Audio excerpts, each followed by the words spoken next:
भैया जी कहीं मैं आप सभी लोगों का बहुत बहुत स्वागत है। वो जो तमाम सारे लोग यहाँ पे मौजूद हैं उन सब का बहुत बहुत शुक्रिया। हम लोग रोज यहाँ पे मिलते हैं सोमवार से शनिवार। अगर मैं दिल्ली में हूँ तो, नहीं तो अगर कहीं बाहर हैं तो वहाँ पे उस शहर में मिलते हैं। इस तरह से हम रोज आपसे मुखातिब होते हैं, आप अपनी बात कहते हैं डिसिप्लिन वे में, और जो हमें लगता है हमें समझ में आता है उस तरह से। बेहद जो स्थितियां परिस्थितियां हैं वो उसमें संवेदनशीलता सबसे ज़्यादा ज़रूरत है, बहुत संवेदनशील है। और इसमें हम सारे लोग डिसिप्लिन होकर, मैंने एक शब्द इस्तेमाल किया है डिसिप्लिन होकर खड़े हों और फिर अपनी बात कहें मर्यादा के साथ। वो बात जो है वो एक शेर है वसीम साहब का, बड़ा जबरदस्त है। कौन सी बात कहाँ कैसे कही जाती है, ये सलीका हो तो हर बात सुनी जाती है। ये बात प्रोफेसर वसीम बरेलवी साहब का शेर है ये। तो यकीनन सलीके से कहें, मर्यादा में होकर खड़े हो। और निश्चित तौर से आप दिख रहे हैं टीवी पे, बिल्कुल मैं सामने देखा नहीं, बिल्कुल सावधान होने की जरूरत नहीं है, विश्राम।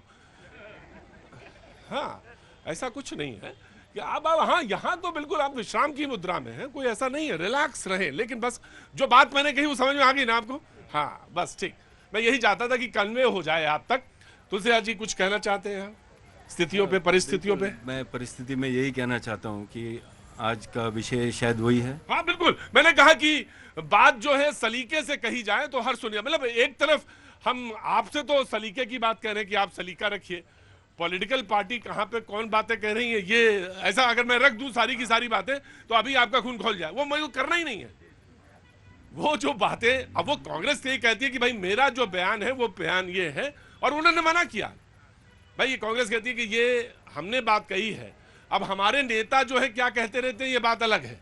तो उसमें सोच साहब की बात है, वो अगर बात रखी जाए। उसके बाद अगर मैं कहूं कि मणिशंकर अय्यर जी ने जो बात कही है वो रखूं अगर, तो वो सारी बातें जो है वो उसी की जिक्र मैं कर रहा था कि अगर आपके पास सलीका है और कहां पे बात कब कैसे कही जाती है इसको जानते हैं तो फिर बात कहने में कोई हर्जा नहीं है। जी सर, आपने अभी कहा कि प्रतीक जी आपने सबको कि भाई सलीके से बात रखी जाए, तो क्या कांग्रेस को, अपने लोगों को, इतने बड़े बड़े नेता हैं उनको भी सलीका आना चाहिए बात करने का? बिल्कुल आना चाहिए। मणिशंकर कहते हैं कि ये मणिशंकर का बयान है। दूसरा है कि क्या पाकिस्तान ये जब रुख अपनाता है कि पहलगाम में उसका हाथ नहीं, तो फिर पाकिस्तान की बात मान लेनी चाहिए। पाकिस्तान की बात मान लेनी चाहिए। वो कह रहा है कि हमारा रुख नहीं है इसमें, हमारा हाथ नहीं है, हम मुलविस नहीं है इसमें, तो ये बात मान लेनी चाहिए। समझ में नहीं आता कि ये बात आप आखिर क्यों कहते हैं, किस लिए कहते हैं। हालांकि कांग्रेस ने अपने को बिल्कुल उससे अलग कहा कि ये मेरा बयान नहीं है। तो मैं कांग्रेस से ना पूछ के मैं आप ही से पूछता हूं कि आखिर क्यों कहते हैं ये। देखिए, हमें लग रहा है जिस तरह का ये गंभीर मामला है और इसमें किसी भी पार्टी के नेताओं को, अगर देखिए पार्टी के अलग अलग लोगों के नेताओं के बयान को देखेंगे तो फिर कांग्रेस में भी कई बयान आए हैं जो मुझे लगता है कि इस समय वो बयान नहीं आने चाहिए। और भारतीय जनता पार्टी के खेमे की तरफ भी, चाहे वो माननीय मंत्री पीयूष गोयल साहब हैं, उनके बयान मैंने देखा तो मुझे उसमें भी दुख पहुंची। वो ये कह रहे हैं कि अगर 140 करोड़ के लोग जब तक देशभक्ति में नहीं डूबेंगे तब तक ये समस्या बनी रहेगी। इसमें क्या गलत है ये? अब ये बताइए, 140 करोड़ के लोग देशभक्ति में डूबे हुए नहीं है क्या? अरे इक्का दुक्का कोई लोग होंगे जो देशद्रोही होंगे। हमें तो यहाँ पे पूरे भीड़ देख रहा हूँ, क्या यहाँ पे लोग देशभक्त नहीं है? हमारे और इनके विचारों में असहमति हो सकती है, लेकिन मुझे लग रहा है कि हिंदुस्तान, 140 करोड़ हिंदुस्तान एकजुट है आज। और एक चीज मैं कहूंगा, माननीय प्रधानमंत्री जी लोकसभा चुनाव से पहले कहते थे 400 पार। हमें तो लग रहा है कि सर्वदलीय बैठक के बाद प्रधानमंत्री जी को अब दिख रहा होगा कि वो 545 जो पूरे सांसद हैं, कहां से जरूरत है इसकी जरूरत है। मैं आ गया, मैं आ रहा सीटों में बिल्कुल आ गया। सीटों की बात बाद में, ये चुनाव का समय नहीं है जी। हाँ जी, क्या हुआ?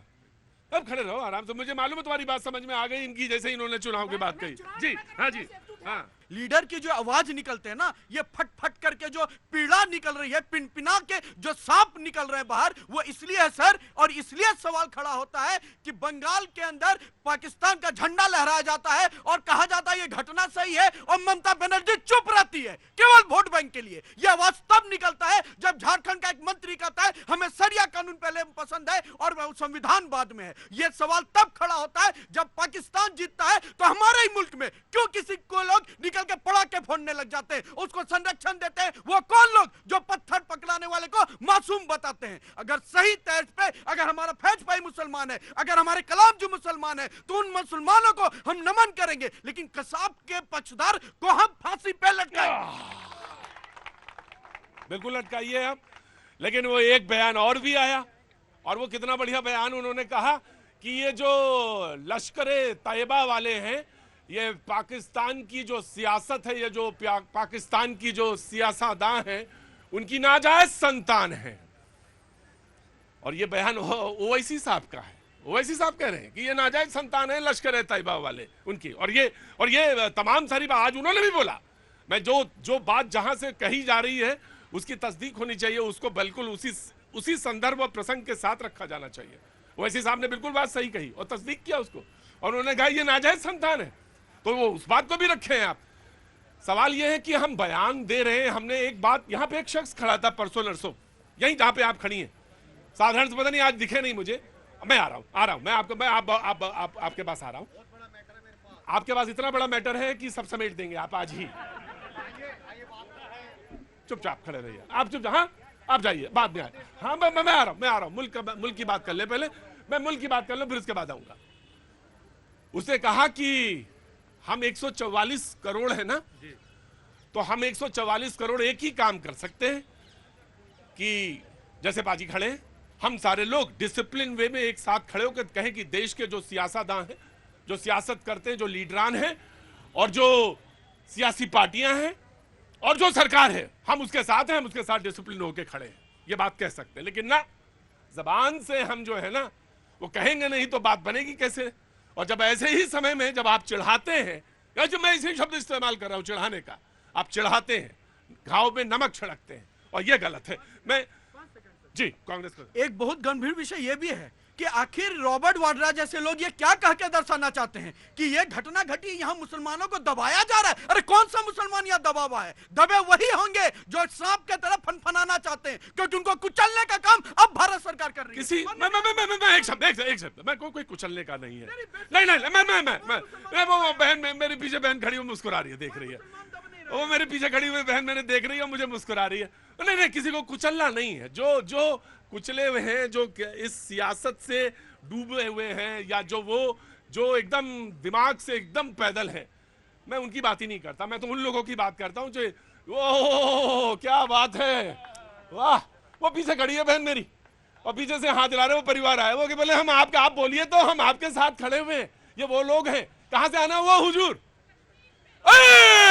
हटो सब लोग, हटो परे, अरे खड़ा इस्तकबाल करता हूँ। बहुत बहुत शुक्रिया, थैंक यू जनाब आली हुजूर, पूरा परिवार सामने आइए। क्या बात है, आइए बहन आइए।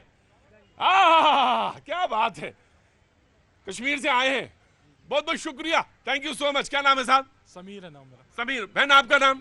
आरजू समीर। आरजू समीर, बहुत बहुत शुक्रिया, थैंक यू सो मच। अब जब मैं बोल रहा था, ये कश्मीर का परिवार बहुत दूर से खड़ा होकर मुस्कुरा रहा था, देख रहा था मुझे कि अरे भाई ऐसा नहीं है, हम इसी मुल्क के हैं, इसी मुल्क के बाशिंदे हैं, और इसी मुल्क से और इसी मुल्क के तमाम सारी मिट्टी और सरजमी से हम भी उतना ही मोहब्बत करते हैं, प्यार करते हैं जितना आप करते हैं। बहन बहुत बहुत शुक्रिया। इनका नाम क्या है साहबजादे का? मोहम्मद साद। मोहम्मद साद।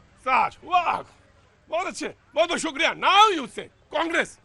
देखिए, कांग्रेस पार्टी का तो शुरू से स्टैंड है। हमने सर्वदलीय बैठक में हमारे लोकसभा के विपक्ष के नेता और राज्यसभा के विपक्ष के नेता और कांग्रेस के सभी ने हमने खुलकर सरकार का समर्थन किया है, कि पूरे देश की तमाम विपक्षी पार्टियों ने भी समर्थन किया है कि जिस तरीके से दुर्दांत व्यवहार हुई है, ये दुर्घटना हुई है, इसकी पुनरावृत्ति ना हो। जिन लोगों ने ये काम किया है उनके खिलाफ। मैं आपको एक सेकंड रोक रहा हूं, मुझे आपके बयान को मैंने एज इट इज रख दिया, बोले ये कांग्रेस का ऑफिशियली रिकॉर्ड ले, लेकिन मैंने ये सवाल पूछा कि आखिर ये बोलते ही क्यों है।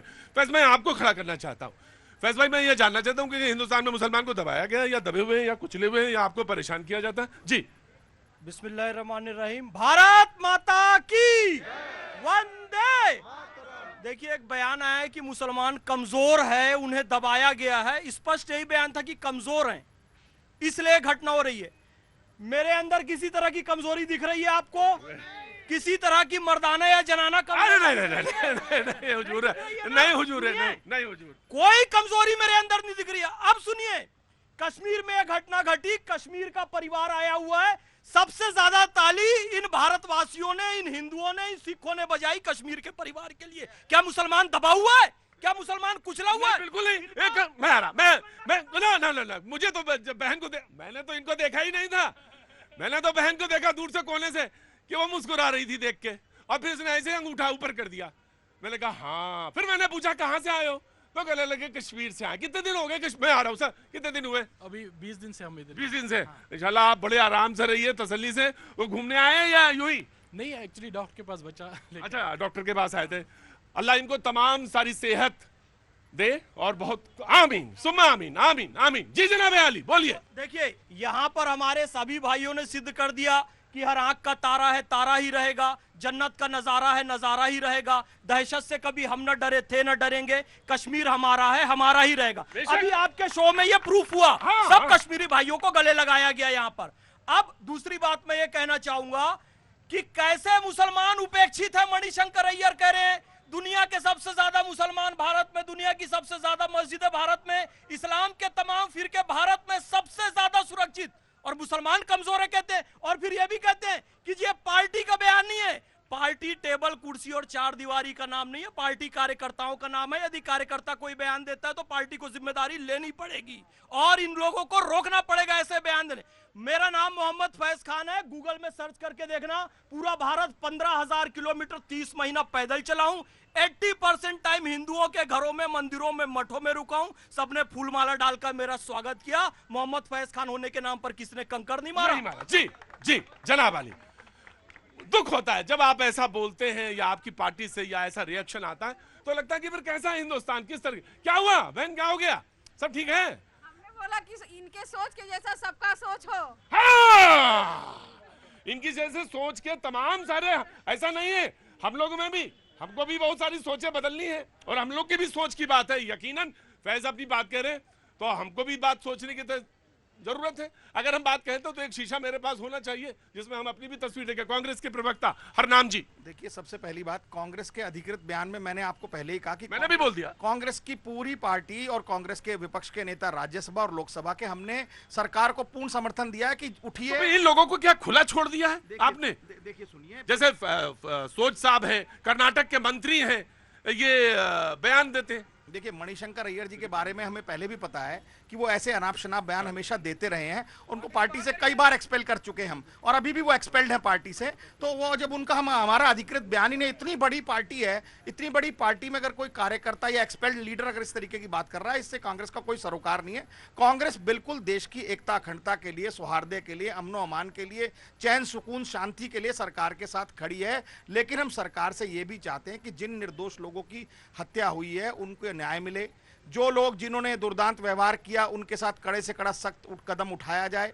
इस तरीके का जो काम पहले जैसे पुलवामा में हुआ, पहलगाम में हुआ, इसकी पुनरावृत्ति ना हो। जहां जो लैप्सेस हुए हैं उन लैप्सेस की जांच जल्द से जल्द की जाए, क्योंकि इतने बड़े सेक्टर को अगर हमने खुला छोड़ दिया था, वहां पैरामिलिट्री फोर्सेस भी नहीं थी, वहां आर्मी की डिप्लॉयमेंट भी नहीं थी, वहां लोकल पुलिस भी नहीं थी, वहां सीसीटीवी भी नहीं था, वहां पर कोई मेटल डिटेक्टर भी नहीं था, और वो वर्दी में आकर वहां पर बैठे कुछ दिन रहे भी होंगे। जी जी बिल्कुल, जहां आप कह रहे हैं जांच का विषय, ऑफकोर्स जांच का विषय। हाँ, ये जांच का विषय है और ये सरकार ने कहा कि कहीं ना कहीं हमसे चूक हुई है।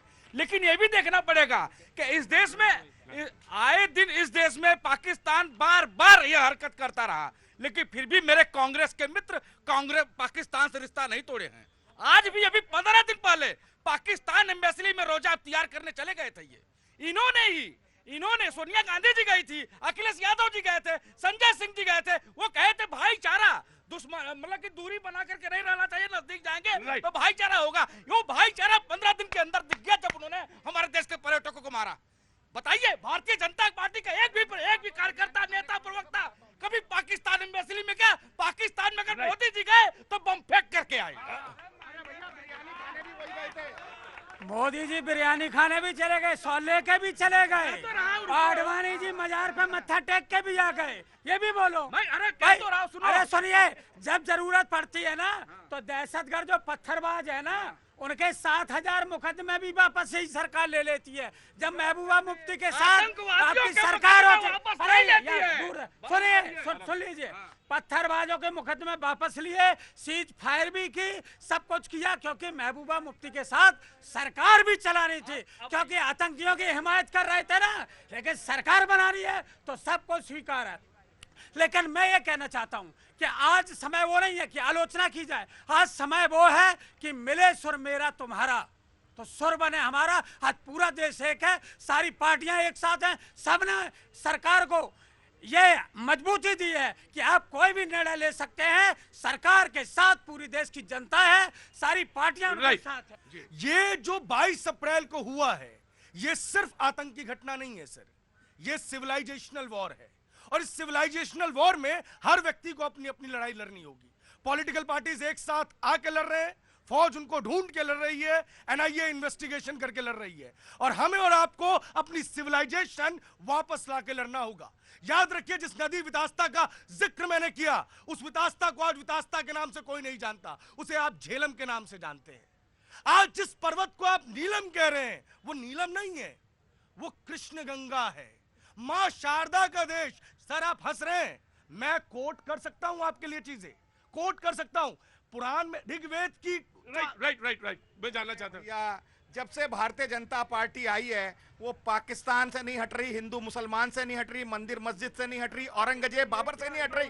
आप करना क्या चाह रहे हैं? जो उग्रवादियों का मंसूबा था, जो पाकिस्तान का मंसूबा था कि इस देश में अमनो अमान खराब करें, दो धर्मों के बीच आपसी साजिश कर कर फुटअव्वल करें, वही काम भारतीय जनता पार्टी की सोच कर रही है। ये इससे बेहुदा और इससे बचकाना और इससे दोगला बात हो ही नहीं सकता। मतलब ये क्या कहना चाह रहे हैं? ये खड़े रहेंगे, इन जैसे लोग जो दो मुहैया सांप लेके खड़े हैं ये वैसे ही खड़े हैं, मिस एक हाथ में खंजर दूसरे हाथ से गला मिलने का काम ये करते हैं। क्या कहा प्रभात भाई ने? भारतीय संस्कृति का इतिहास बताया। क्या कहा प्रभात भाई ने? वो बताया जो सच है इस देश का। इस देश का सच है कि सनातन संस्कृति ने इस देश को पासा है, बोला है, इस देश का ये सच है। दूसरी बात मैं कह रहा हूं सर, ये जो बार बार कहते हैं ना सरकार के साथ है, इनका वक्तव्य बता रहा है कितने साथ हैं। ऐसे ही साथ है कि उल्टा बयान दे और आपस में लोग को लड़वाए। मैं एक बात स्पष्ट करता हूं, मैं तब मानूंगा कि सारी पार्टियां साथ हैं जब ऐसे कुछ लोग, फैज भाई मैं सारे मुसलमान को कोट नहीं कर रहा हूं, लेकिन कुछ ऐसे हैं जो इस देश के, इस मुल्क के खाते हैं, उसी में छेद जब करते हैं तो ऐसी पार्टियां खड़ा होकर उन्हें संरक्षण देती है। मैं आ रहा हूं। मैं आपसे एक बात जरूर कह रहा हूं, मैं थोड़ा सा पीछे हो जाएंगे तो बढ़िया हो जाएगा। बहुत महत्वपूर्ण बात है। महत्वपूर्ण बात यह है कि जब हम ये कहते हैं कि हम डिसिप्लिन होकर खड़े हैं तो हाँ, ये बात हमको तो समझ में आ जाती है, लेकिन पॉलिटिकल पार्टी इसको समझ में नहीं आती है। बड़ा मुश्किल है। बात जैसे ही शुरू करो कहां से निकलती हो, कहां तक चली जाए। अगर मैं बीच में ना टोकूं, माइक ना हटाऊं, दूर ना चला जाऊं, तो यहीं पे पता चला आपस में दो चार लोग जो है ना अभी लड़ाई झगड़ा करते हैं। आप मुस्कुरा रहे हैं, आपके चेहरे में तब मुस्कान नहीं थी जब ये बातचीत कह रहे थे। ये है, यही होता है। मैं बिल्कुल बता, बात सीरियस नहीं, बात सीरियस हो तो अच्छी बात है। बात सीरियस होते होते कहां तक पहुंच जाती है इसका तवक्को ही नहीं रहता, कहां तक निकल गई आके। ये बहुत महत्वपूर्ण, इसलिए बहुत गंभीरता के साथ इस जिक्र को करना चाहिए और बहुत जिम्मेदारी के साथ बोलना चाहिए। जी मैं आया आपका सर। देखिए तमाम जो बयान आए हैं उसमें एक चीज़ मैं और कहना चाहूँगा। बात कही गई मुस्लिमों की कि मुस्लिम कमज़ोर है। मैं पहले भी कह चुका हूँ कि जब ये देश स्वतंत्र हुआ था तो उस्ताद बिस्मिल्लाह खां लाल किले पर बैठकर शहनाई बजा रहे थे, और अभी डॉक्टर APJ अब्दुल कलाम राष्ट्रपति बने थे। तो मुसलमान कितना मजबूत है ये बात समझना चाहिए। दूसरी, एक आतंकवादी ने मेरे देश की एक बहुत बड़ी कौम को और बदनाम किया। उसका स्टेटमेंट आया कि पाकिस्तान के साथ 2 करोड़ सिख खड़े हुए हैं। पन्नू ये कहता है, पन्नू सरदार नहीं हो सकता क्योंकि सरदार असरदार होता है, वो हिंदुस्तान के साथ खड़ा है। इस देश में सरदारों ने, सिखों ने बलिदानी दी है, कुर्बानी दी है। पन्नू को तब गुस्सा नहीं आया जब रणजीत सिंह जी की प्रतिमा लाहौर में तोड़ी गई, जब अफगानिस्तान में गुरु ग्रंथ साहब का अपमान किया गया, तब भारतीय सेना गुरु ग्रंथ साहब बचा कर लाई। और पन्नू आज हमारे सिख भाइयों को मैं पन्नू को चैलेंज करता हूं, भारत के एक भी सिख से कहलवा दे कि वो पाकिस्तान के साथ है, हो ही नहीं सकता। क्योंकि सिख ने, सरदार भगत सिंह ने और तमाम सिखों ने इस देश की आजादी के लिए अपना खून बहाया है। तो ना तो मुसलमान इस देश का, ना तो सिख इस देश का, ना हिंदू ना ईसाई, कोई भी ऐसे मौके पर पाकिस्तान का साथ नहीं दे सकता। कुछ राजनीतिक बयानबाजी हो सकती है अपने राजनीतिक हितों के लिए। फिर से मैं सभी राजनीतिक दलों से हाथ जोड़कर कहता हूं, भाई नाजुक समय है, जिस नफासत और नजाकत से काम हमारे प्रतीक भैया ले रहे हैं वैसे ही सोच समझ। लेकिन ये बड़ा अफसोसजनक बात है, बहुत अफसोसजनक बात है कि आप इस समय जब आपको खड़े होना चाहिए साथ में, तो आप एक ऐसा रेफरेंस चैप्टर से निकाल के लाते हैं और जबकि उसका कोई रेलेवेंस नहीं है, कोई रेलेवेंस नहीं है। यहां पे हमें बताएं उसका कोई रेलेवेंस हो तो मुझे बताएं। आप ये सिर्फ इसलिए करते हैं क्योंकि आपको राजनीति करनी है। बीजेपी आज मैं जब कुर्ता पहन के घर से निकला तो मुझे लगा, जब मैं कुर्ता पहन के घर से निकला तो मुझे लगा कि कहीं कांग्रेसी प्रवक्ता मिल जाएंगे, मेरा सर धड़ से अलग कर देंगे। मुझे ऐसा डर लगा क्योंकि इस्लामिक जिहाद में है सर तन से जुदा और कांग्रेस की मानसिकता सर तन से जुदा। लेकिन जाहिर सी बात है, जिस देश का प्रधानमंत्री मोदी जैसा व्यक्ति हो, जिस देश का प्रधानमंत्री एक गरीब चाय वाला व्यक्ति हो, तो वहां हमें हमारे जैसे छोटे कार्यकर्ता को डरने की जरूरत नहीं। इनके नेताओं ये कोट कर रहे थे कब, ये चाहते हैं देश की प्रगति भी ठप हो, देश की सुरक्षा भी ठप हो।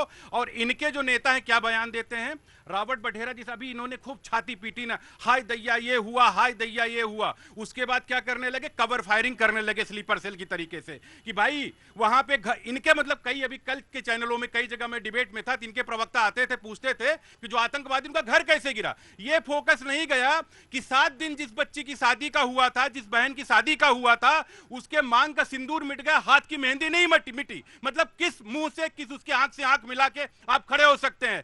15 से ज्यादा विधवाएं हो गई, लेकिन फिर भी ये पूछ रहे हैं कि घर कैसे गिर रहा भैया, बुलडोजर से गिर रहा है कि बम गिरा के गिर रहा है। सवाल देखिए, सवाल पूछना लाजमी है, सवाल पूछना लाजमी है। जब केंद्र सरकार कहती है कि भारी चूक हुई, भाई सवाल का जवाब भी तो लोगे कि सर ही काट दोगे तुम मेरा। ये मैंने इसके पहले भी कहा कि ये कहा गया कि मोदी जी गायब कहाँ है, तो मैंने आपको पूरा बता दिया गायब कहाँ है। अरे आप हमला करिए, देश का बच्चा बच्चा बदला लेना चाहता है। ये राष्ट्रीय सुरक्षा का मामला है, ये राष्ट्रीय सुरक्षा का मामला है, जाके चुनावी मामला। मैं जानता हूँ। गजब है भाई, गजब भाई। रोज बैठक हो रही है, हर आदमी किसी को टटोल लो, किसी बच्चे को, एक मिनट को पांडे जी, किसी भी बच्चे को पूछ लो कि क्या है, वो तुम्हें बता देगा। इनको लग रहा है कि प्रधानमंत्री कहाँ है। सवाल प्रधानमंत्री नहीं है, सवाल तुम्हें यह लग रहा है कि क्या इस बार तुम्हारे जो नेता ने ट्वीट किया है, मैं वहीं पे आता, तुम्हारी नब्ज पे हाथ जरूर है कि बिहार भी चला जाएगा। तुम्हें डर ये है ना, क्यों? तुम्हारे दिनेश गुंडूराव ने क्या कहा कि ये बिहार के लिए हो रहा है। अरे इससे अच्छा तो ऑटो वाले ने तुमसे कहा वो कर लेना चाहिए। अरे just a minute, I am coming. Munawar देखिए प्रतीक जी, एक शेर है, बात चाहे बेसलीका हो कलीम, बात कहने का सलीका चाहिए। और दूसरों पर अगर तबसरा कीजिए, सामने आईना रख लिया कीजिए। इन्होंने जिस तरीके से वो बात कही है, वो जो पोस्टर है जिस तरह का हुआ है, मुझे लगता है कि कांग्रेस में राहुल गांधी के खिलाफ और मल्लिकार्जुन खड़गे के खिलाफ एक लॉबी तैयार है जो इन दोनों को जो है बर्बाद करने पर तुली हुई है। कांग्रेस की जो ऑफिशियल पार्टी लाइन है वो तो सरकार के साथ खड़े होते हैं, वो तो सरकार के साथ खड़ी होती है जो पार्टी ऑफिशियल लाइन है। लेकिन कांग्रेस के जो लोग हैं, कांग्रेस का ऑफिशियल हैंडल इस तरह का आज सुबह जो जिस तरह का वो बयान और वो तस्वीर करता है, आप देखिए उमर अब्दुल्ला, जिनसे ये उम्मीद नहीं थी, लेकिन जब उनका विधानसभा का स्पेशल सेशन होता है, वो जो बात कहते हैं कि अगर आज मैं पूर्ण राज्य के दर्जे की मांग करता हूं तो ये मुझसे बड़ी लानत कोई नहीं होगी अगर मैं ऐसा करता हूं। और उधर ओवैसी, जिनसे ये कभी उम्मीद नहीं थी, वो भी सरकार के खिलाफ, सरकार के साथ खड़े होकर। महबूबा कहती हैं कि मैं शर्मिंदा हूं। और आप क्या कहते हैं, झोली भर नमक ले आते हैं आप। गजब है भाई, बहुत अच्छी बात जी। मेरी बात खत्म नहीं हुई। ये देखिए, मैं ये कहना चाहता हूं कि इस वक्त अगर आप ये पूछते हैं प्रधानमंत्री क्या कर, देखिए पाकिस्तान में देखिए वहां घबराहट है, वहां का वजीर आजम घबराया भाग रहा है, वहां का रक्षा मंत्री घबराया भाग रहा है, वहां की फोर्सेस घबराई हुई भाग रही हैं।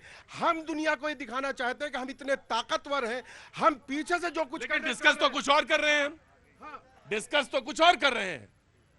ये तो कमजोरी दर्शाती है हमारी, कि हमारी कमजोरी है ये जो हम डिस्कस करना। जी, समाजवादी पार्टी। देखिए, मुझे लगता है कि जो समय चल रहा है इस समय, और देश को एकजुट होने की आवश्यकता है। मेरे हिसाब से वो चीजें नहीं होनी चाहिए, बिल्कुल नहीं होनी चाहिए, क्योंकि इससे कोई फायदा नहीं। अरे ये तो आप तंज भी नहीं है, ये तो आप वो काम कर रहे हैं कि कोई तस्वीर दिखाते जिसमें सर नहीं होता। मुझे लगता है कि निश्चित रूप से सवाल सरकार से अगर कुछ है तो जरूर पूछने चाहिए। विपक्ष का सवाल पूछिए ना, पूछना चाहिए रैली में, क्यों चंद्रबाबू नायडू से मीटिंग की, वो सब सारी चीजें।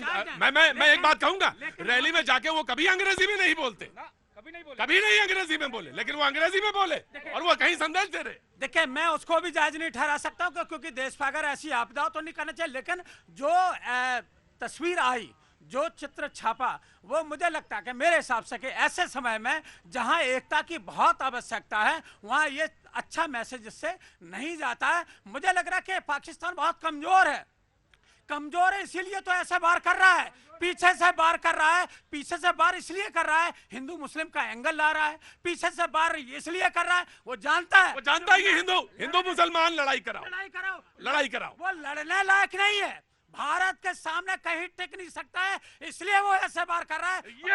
बिल्कुल एग्जैक्टली मैं समाजवादी पार्टी की बात से बिल्कुल सहमत हूं। वो चाहता कि हिंदू मुसलमान, रुको बेटा, हिंदू मुसलमान की लड़ाई हो, हिंदू मुसलमान आपस में लड़ जाएं, भिड़ जाएं, वो ये चाहता है।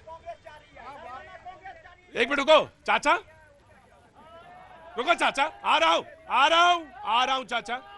अब वो ये चाहता है, और जब सबसे ज्यादा ताकत की दरकार, सबसे ज्यादा ताकतवर दिखने की जरूरत, उस समय आप एक ऐसी तस्वीर छापे जिससे एक सदमा लगे और वो लोग सोचने के लिए मजबूर, ये कैसी तस्वीर है भाई, ये कौन सी तस्वीर है, इसका मकसद क्या है और दिखाने के पीछे मकसद क्या है। आप कह रहे हैं कि आप कहां हैं, अरे वाह मेरे भाई, मैंने तो कहा कि तस्वीर दिखा देते हैं, कहां है, तो कह रहे हैं वो तो आज की है। अरे कल क्या था, परसों क्या था, उस दिन क्या था, तस्वीर नहीं दिख रही थी आपको। जी मैं आ रहा हूं, मैं आऊंगा, आपको आऊंगा, बाकी लोगों को भी बोलने का मौका मिलना चाहिए। जी हाँ जनाब।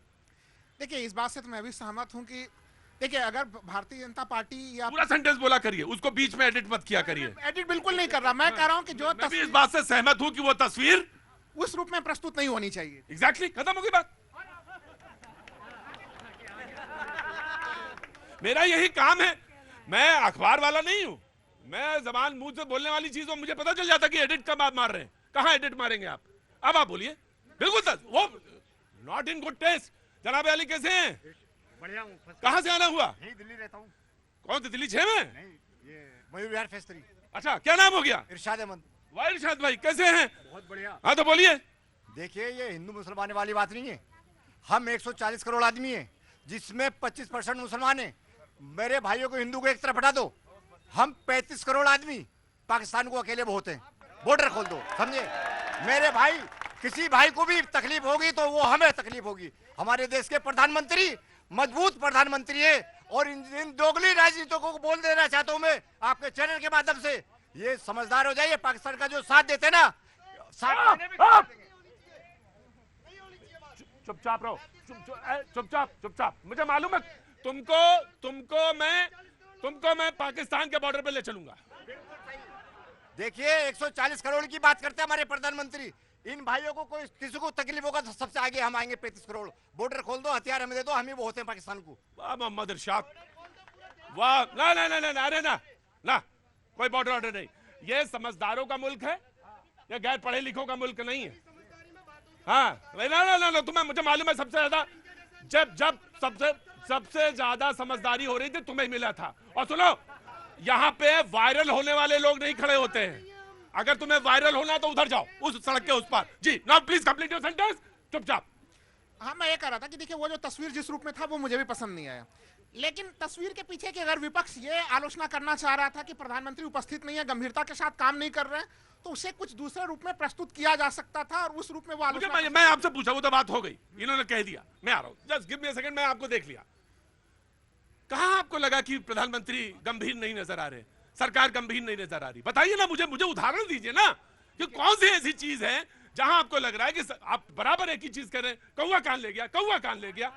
अरे कान तो देखो ना, मुझे बताओ ना कि कहां पे गंभीर नजर नहीं आ रहे हैं। देखिए बड़ा गंभीर सवाल आपका है, मैं उसी मुद्दे पे आ रहा हूं। देखिए इसी सरकार ने ये कहा था कि जब नोटबंदी होगी तो कश्मीर में जो है क्या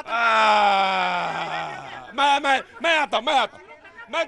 आपको बिल्कुल मौका दूंगा। ये बिल्कुल जिक्र नहीं करते उस चीज का। सर्वदलीय बैठक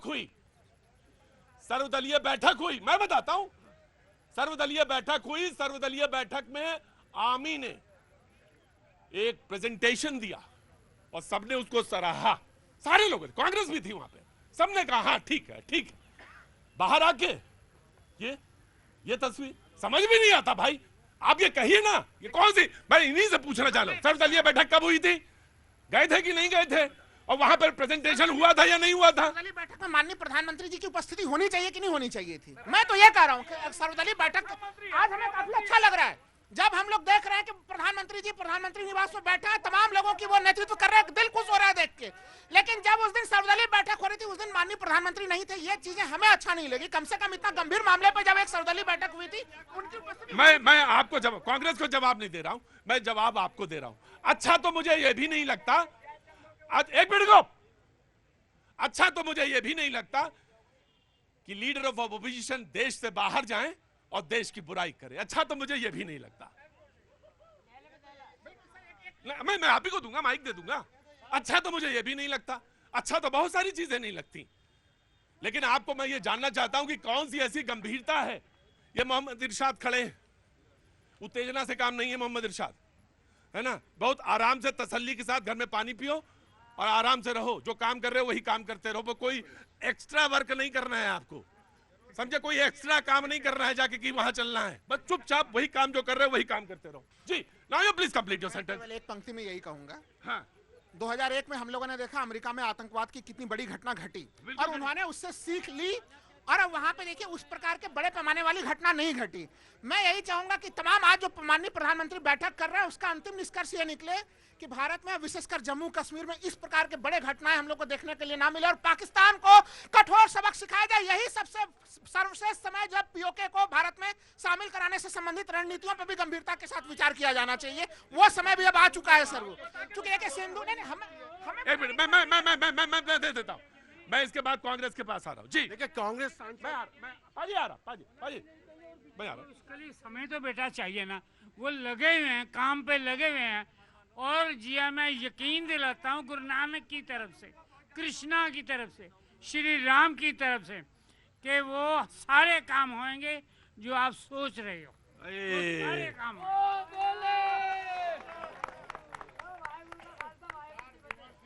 मुझे कभी कभी लगता है इस मुल्क में समझदार लोग रस्सी के उसी तरफ रहते हैं।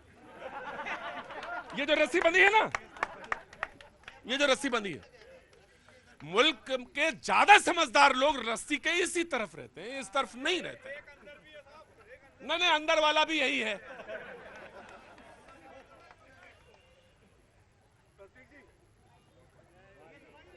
मुश्किल यही है, मुझे समझ में नहीं आता इस बात का, और इस बात को बड़ी बारीक से, ऐसा नहीं कि बहुत बड़ी बात, मुझे लग रहा है ये बुजुर्ग ने कहा जो, अरे थोड़ा धैर्य तो रखो, सब्र तो रखो। अब उन्होंने जो कहा था, यहां पे खड़े थे, कहां चले गए? चले गए। उन्होंने कहा कि जाके वहां बम्बार्डमेंट कर दें क्या? ना ना ना ना ना, मैंने कहा ऑफ कोर्स बेटा, बगैर गोली चले हुए भी युद्ध जीते जाते हैं, और युद्ध एक विकल्प है, बहुत सारे विकल्प है। यह गीता का देश है जहां अगर युद्ध लाजमी है तो युद्ध होगा ही, लेकिन बहुत सारे विकल्प हैं। कृष्ण कई बार प्रस्ताव देते हैं, कई बार बोले, और जब जड़मत जब नहीं मानते तो क्या राम कहते हैं? कहते विनय न माने होत गए, बीत गए जब दिन 4, बोले राम सकोप तब भय बिन होए न प्रीत। तब फिर भय की जरूरत है, इतना धैर्य चाहिए। जी प्लीज कंप्लीट योर सेंटेंस। आप बिल्कुल सही, मैं ये बोल रहे थे, सॉरी। देखिए प्रतीक जी, कांग्रेस सांसद शशि थरूर कह चुके हैं कि कोई भी फुल प्रूफ सिक्योरिटी वहां प्रोवाइड कर नहीं सकता है। उसके बावजूद जो है कांग्रेस के लोग इस तरह की बातें कर रहे हैं, और क्या इससे पहले कभी इस तरह के वाकयात नहीं हुए हैं? देखिए वो टूरिस्ट स्पॉट था, ये बात तय हो चुकी है कि टूरिस्ट स्पॉट पे कोशिश ये की गई कि वहां पर कम से कम प्रेजेंस जो है सिक्योरिटी फोर्सेस की रहे। हमसे चूक हुई है, ये बात तय है, लेकिन उसके लिए पार्लियामेंट होगी, संसद होगी, उसके लिए वक्त भी आएगा। अभी जो इस वक्त है, हमें दुश्मन को जवाब देना, हमें दुश्मन को जवाब देने के लिए एक तरफ तो कांग्रेस के रहनुमा राहुल गांधी और उनके सदर जो है वो मल्लिकार्जुन खड़गे बात करते हैं कि हम सब सरकार के साथ हैं, दूसरी तरफ एक वो लेयर लेके चल रहे हैं जिसमें वो सरकार को कोस भी रहे अलग तरीके से। और जिस तरह का आज वो उनका एक्स पे जो वो स्टेटमेंट आया है और जिस तरह की वो तस्वीर आई है, वो ये देश जो है उसको कबूल नहीं कर सकता है। बिल्कुल ना, तो कांग्रेस मैं आ गया। सबसे ज्यादा आतंकी हमले हुए हैं तो मोदी जी की सरकार में हुआ है। सुनिए, उरी, पुलवामा, पठानकोट, रियासी, और सुनिए पहलगाम, ये तमाम जितने भी आतंकी हमले हुए किसकी सरकार में हुआ है? मोदी जी की सरकार में हुआ। कितने लोग मारे गए हैं? पठानकोट में कितने लोग मारे गए? मैं तुम्हें दे रहा हूं जी, तुम्हारे पास आ रहा हूं जी, एक मिनट। हाँ, चुटकुला सुना इन्होंने, इनके अध्यक्ष जो है इनके बुलाने पे सर्वदलीय बैठक बुलाई गई है। इतने बुद्धिमान होते तो वो सर्क पेन वाला जुदा वाला नहीं डालते। बिल्कुल सही कहा आपने। मैं बात मोदी जी के विरोध में नहीं है, ये सत्ता का है इनके दुख कि हमारी सत्ता कैसे नहीं आ रही है, आजीवन नहीं आने वाली है बस सत्ता का। जी ये मोहल्ले की लड़ाई नहीं है, तैयारी करनी पड़ती है पूरे देश को, लड़ाई लड़नी है। हमने भी नहीं, ये मोहल्ले की लड़ाई है जहां पे गाड़ी को सफाई को लेकर लड़ाई हो गई है आपस में। ये मोहल्ले की लड़ाई नहीं, ये मोहल्ले की लड़ाई है। कांग्रेस वाले कहते हैं आओ आगे लाठी ले आओ उसके मार दो। ऐसे नहीं होता ये प्रतीक भाई, ऐसे है। देखो दो मुल्कों का सवाल है, तो ये तो कहते हैं कि अभी कर दो, ऐसे कर दो, वो तैयारी होगी तभी होगा ना। ये सबको थोड़ा जाएगा, आपको बताया थोड़ा जाएगा। राइट ना तो बीजेपी। देखिए, कांग्रेस के प्रवक्ता हो या जो नेता हो, उनकी बयानबाजी ऐसे रहती है, बात कहेंगे ये होना चाहिए वो होना। सिद्धारमैया चीफ मिनिस्टर है, कहते हैं पाकिस्तान भारत का दुश्मन नहीं है। बीके हरिप्रसाद कहते हैं कि भैया वहां पे कलमा इतनी देर में कैसे पढ़वा लिया गया। रावत बढेरा कहेंगे कि अरे भाई क्या मुसलमानों को दबाया जा रहा था इसलिए हुआ। मणिशंकर अय्यर कुछ और कहते हैं। जाहिर सी बात है इनके मन में जो जहर भरा हुआ है और जो चीजें ये कहते हैं कि इतने इतने हमले हुए। मैं आंकड़ा देता हूं, यूपीए 1 यूपीए 2 सरकार का कंपेयर करिए 10 साल में 3300 से ज्यादा आतंकवादी हमले होते हैं, 3000 से ज्यादा सिविलियन और पुलिस फोर्सेस मारे जाते हैं। अगर वही 2000 मोदी जी की सरकार आती है 2014 से आज तक 1000 से कम आतंकवादी हमले होते हैं। जहां पूरे देश में बम विस्फोट हो रहा था, वहां केवल कश्मीर के कुछ जगहों पे जाकर सिमट जाता है। दूसरी चीज, आज ये वेदना का सवाल है, आज यहां लोगों में क्रोध है। मैं आज ये बात नहीं करना चाह रहा था, नहीं तो लोगों को लगेगा कि हमारे पूर्वजों के 1955 में नेहरू जी ने किसकी मजबूरी में पाकिस्तान के राष्ट्रपति को भारत का गणतंत्र दिवस का चीफ गेस्ट बनाया, किसकी मजबूरी में? सरदार पटेल ने कहा कि 1947 में देश आजाद हो गया, आप एक भी पैसा मत दीजिए पाकिस्तान को। 55 करोड़ रुपया देश आजाद होने के बाद नेहरू जी ने उठा के दे दिया। कहते हैं, और सरदार पटेल कोट कर कहते हैं भैया मत दो नहीं तो हम पे हमला करेगा। पता चला हमला कर देता है। वही पाकिस्तान हमला करता भारत पे, कश्मीर को हिस्सा लेके चला जाता है। उसी को नेहरू जी पता नहीं किसकी मजबूरी में 1960 में अपना पानी उठा के दे देते हैं। मतलब देश आजाद होता 1947 में, 1960 में क्या मजबूरी थी कि आपको इंडस वाटर ट्रीटी करनी पड़ी।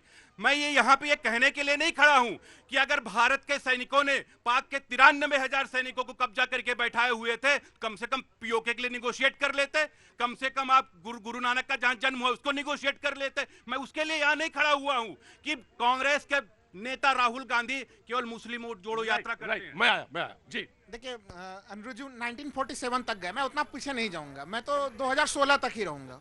उड़ी हमले के बाद माननीय प्रधानमंत्री, सुन तो लीजिए, उड़ी हमले के बाद माननीय प्रधानमंत्री जी के विशेष पहल के ऊपर सिंधु जो अरे बताओ ना, सिंधु समझौता, सुन तो लीजिए, उसके लिए एक हाई लेवल कमेटी का गठन किया गया था उस समय।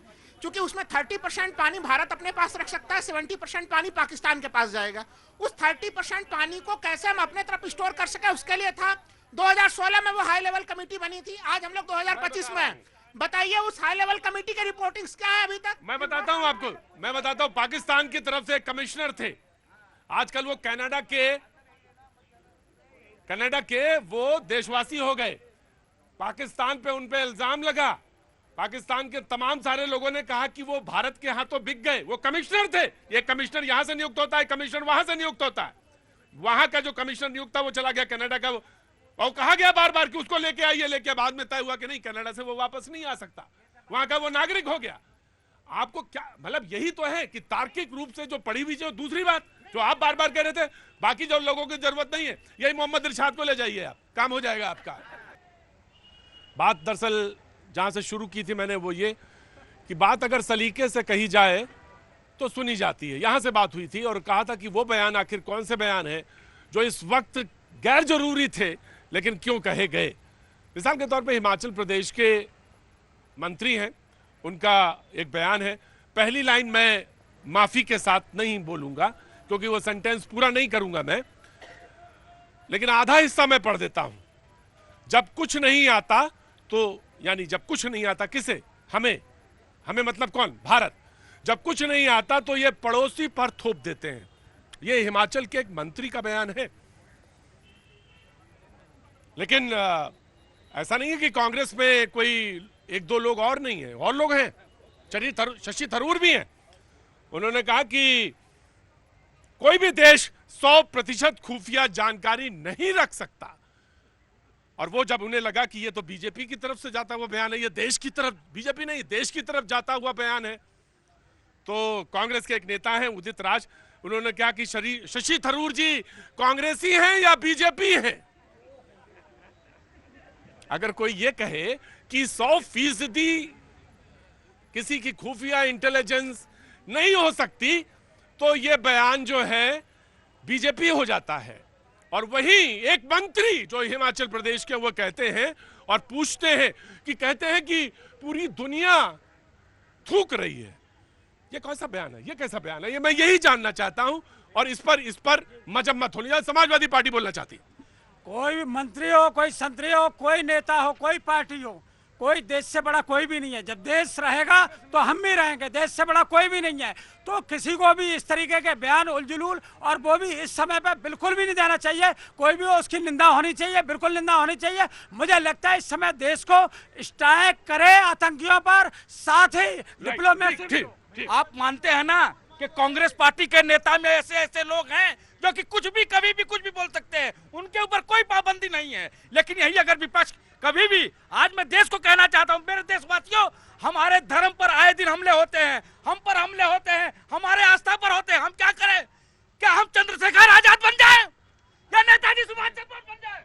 मैं एक बात स्पष्ट कह रहा हूं, इनसे जब पूछा जाएगा आपकी नेता ऐसे क्यों कहते हैं, तो व्यक्तिगत बयान है, हर पार्टी में ये निकाल के ले आएंगे। लेकिन अभी ताजा बयान में बता रहा हूं, झारखंड मुक्ति मोर्चा के ऑफिशियल प्रवक्ता जो होते हैं, पार्टी के मुख्य होते हैं, उन्होंने कहा कि जो हमले जो हिंसे हो रहे हैं, भारतीय जनता पार्टी या हिंदू मोच मुड़ाकर दाढ़ी बढ़ाकर करने जा रहे हैं, इससे घिनौना बयान नहीं हो सकता है। उन्होंने ऑफिशियली, सुब्रत भट्टाचार्य, मैं डंके की चोट पर करता हूं, सर्च कर ले। लेकिन ओवैसी ने जो बोला वो बड़ा जबरदस्त बोला और बड़ा जबरदस्त जवाब दिया, बड़ा जबरदस्त जवाब दिया। आप में बड़ी चीज है कि असदुद्दीन ओवैसी का जो स्टैंड है इस वक्त देश के साथ, जिस तरीके से वो खड़े हैं और लगातार जिस तरीके से पाकिस्तान को हर मंच से जलील बोला कि लश्कर है तैयबा वाले पाकिस्तान के हुक्मरानों की या जो हुकूमत है उसकी नाजायज संतान है। ये बात बोला ओवैसी जी ने, और वो आधा घंटा बोला। हाँ मैंने हाँ बिल्कुल, ऑफ कोर्स जो बात है उसको कहना चाहिए। जी जनाब, जी। आपका शो पब्लिक में जाता है, पब्लिक ने क्वेश्चन पूछा, सर जवाब है, आप मीडिया वाले पाकिस्तान से बुला के क्यों बायलैटरल टॉक करते हैं? ये जानना चाहते हैं काफी लोग सर। और दूसरी बात, मैंने बोला इसके बारे में बोला नहीं, और दूसरी बात मैं इस बात के सख्त खिलाफ हूं कि किसी पाकिस्तान वाले को बैठाया जाए, फिर उसको पैसे दिए जाए और फिर उससे गाली दी जाए। ये मैंने अपने शो में कभी नहीं किया, बहुत मुश्किल से 2 या 3 बार किया। मैं बिल्कुल जिसकी जरूरत है मैं वही कर रहा हूं। और बिल्कुल मैं खुलेआम बोलता हूं इस बात के कि पहले हम बुलाएं, फिर हम उनको गाली दें, फिर वो हमको गाली दें। ये कौन सी बात हुई भाई? जो मुझे अपने यहाँ मेरे यहाँ पे लोग हैं क्या, लीडरान हैं, तो मैं उनसे बात कर लूंगा। जी जनाब अली, कहाँ से आना हुआ आपका? झारखंड से। बहुत बहुत स्वागत है आपका। नजफगढ़ से। नजफगढ़ से, बहुत बहुत शुक्रिया, थैंक यू सो मच। कुछ कहना चाह रहे थे आप? जी जनाब। मैं तो केवल एक ही चीज कहूंगा कि ये पूरे प्रकरण पे एकजुटता बहुत आवश्यक है, और अब इसमें सरकार को बिल्कुल एक्शन त्वरित तौर पर लेना चाहिए, और पीओके वापसी का इससे बेहतर कोई समय नहीं हो सकता है।